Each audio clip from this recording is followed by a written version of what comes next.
Hi friends, কেমন আছেন সবাই? আশা করি ভালো আছেন। আমরা আসলে দাঁত থাকতে দাঁতের মর্ম বুঝি না, এরকম একটা জাতি। আমরা আলহামদুলিল্লাহ যখন সুস্থ থাকি তখন আমাদের দেহের যত্ন নেই না, আল্লাহ তাআলার শুকরিয়া আদায় করি না। তো যখন আমরা বিমারে পড়ে যাই তখন আমরা আল্লাহ তাআলার স্মরণ করি, তারপর নিজের চিকিৎসা হই, স্বাস্থ্যের প্রতি সচেতন হই, বিভিন্ন ধরনের খাদ্যদ্রব্য বাইসা গুইসা খাই। কিন্তু যখন আমরা সুস্থ থাকি তখন কিন্তু আমরা এগুলা খেয়াল করি না। আমরা যা পাই, গু গোবর যা পাই এক মূর্তিকা খাই আর নিজের দেহটারে পচিয়ে হালাই।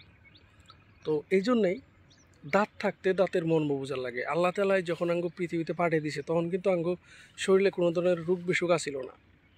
99.99% মানুষ নিরোগী হয়ে পৃথিবীতে জন্মগ্রহণ করে এবং আমরা বিভিন্ন ধরনের খাদ্যদ্রব্য এবং চলন ফুরনের উপর ভিত্তি করে আমাদের দেহটার আমরা পচিয়ে ফেলাই। তো যেমন দাঁত থাকতে দাঁতের মর্ম বুঝি না, আসলেতে এই দাঁতের থেকেই স্টার্ট করি।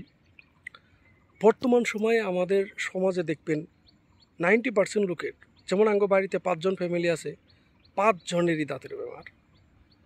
ওরকম আমাদের গ্রামে যদি 1000 জন মানুষ আছে, 1000 জনের মধ্যে 900 জনেরই বর্তমান দাঁতের বেমার। তারপর তো শারীরিক অঙ্গ প্রত্যঙ্গের বিভিন্ন ধরনের বেমার আজার আছে। তো এইরকম বর্তমান আমরা বেমার আজারে ভুগতেছি। কিন্তু যখন আমরা সুস্থ থাকি তখন আমরা দেহটারে ভবিষ্যতে সুস্থ রাখার চেষ্টা করি না। তো আশা করি সবাই নিজের দেহটারে সুস্থ রাখার চেষ্টা করবেন আর আল্লাহ তাআলার শুকরিয়া আদায় করবেন। ধন্যবাদ।